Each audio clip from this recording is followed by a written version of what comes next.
Well, Salle did a good job, and what I mean by that is they've got guys who make shots, and B.J. Johnson is as talented as anyone in our conference.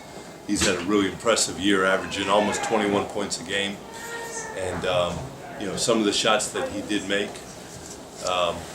were tough ones. There were ones that we had a hand in his face. He also really competed well on the glass and gave his team extra opportunities. There were a couple shots in the first half that he got where we just got confused and he got wide open shots. So those are the ones that are disappointing. But he did show what type of player he is, going 8 for 11 tonight, and he's done that against a lot of teams. Coach, we just talked about different starting lineups in the first game that Joe Chartouni hasn't started this year that he's been dressed for. So what was the idea behind tonight's starting lineup?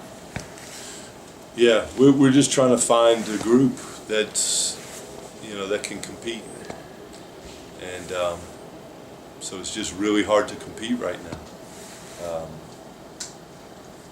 So we're just trying to find a group. Coach, you guys went 0 for 2 in the first half from the free throw line. Why do you think the team struggles so much, not only getting to the free throw line, but also making their free throws? Yeah, so good question, because for me it's absolutely mind-boggling, and what I mean by that is my teams have historically not gotten to the free throw line very much. And the reason for that is because we play a style where we do shoot a lot of three-pointers. So when you're not attacking the rim as much or posting as much, you're not going to get fouled. As far as making the free throws, it's really hard to explain.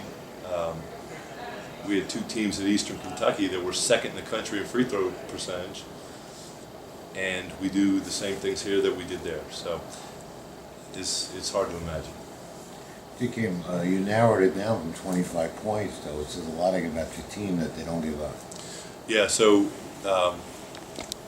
we ended up just trying a 2-3 zone there in the second half. We haven't played much 2-3 zone recently, but we really were struggling to guard them in man-to-man.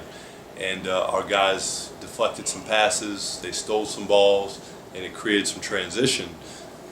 That certainly has been our best offense all year, is transition offense. And so we did create transition in the second half. Tavares was a big part of the second half effort, as we've seen big second halves from him all year, finished with 19. What's the biggest difference between his first half play and his second half play this year? Yeah, again, I think a lot of it is simply the opportunity. And what I mean by that is we didn't steal the ball in the first half, meaning they scored over and over. We gave up 40 points in the first half. There are no transition opportunities when you're giving up 40 points. So, to answer your question, how did he play well in the second half? We deflected basketballs, we stole balls, and had opportunities on the run. And what kind of impact do you think the opportunities or lack thereof in certain halves of games has impacted Yvonne Ralph, kind of struggling lately with the shot? Yeah, Yvonne in the first half didn't make a shot. I think he was 0 for 5, and it affected him a little bit. You could tell out there that he just wasn't, he wasn't right. So it's a challenge of a freshman to overcome the idea that maybe not everything has gone my way here in the first half, and I still have to play well, and I still have to do things to help my team, even if I haven't made the shots that I've gotten. You guys have 2 more games to go. Next week, Saturday, last home game of the year, and it'll be a nice send-off for the seniors. You've coached this team now for 3 years. You've had Will Tavares for all these years. How emotional will it be next Saturday that will be the last regular season home game if you get to coach Will Tavares? Yeah, so every senior day is different, as far as, the emotion that's involved. With that being said, it's about the emotion that the players feel. And it's about the emotion that they bring, because, as a coach, you literally go through senior day every year. As a college basketball player, you only get one senior day. You're a senior one time. So hopefully our team will bring a fighting spirit in the remainder of the season. What are you telling these guys with 2 games left? What are you telling them? Yeah, I mean, my biggest message is I'm not going away.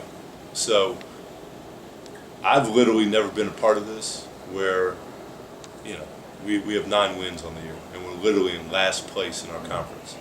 I've never been a part of it, so I can't refer back to some other experience. All I can do is tell my team, I'm not going away. I'm not quitting. Now, they have to make their decisions on their own, and each individual has his own decisions, but I'm not going away.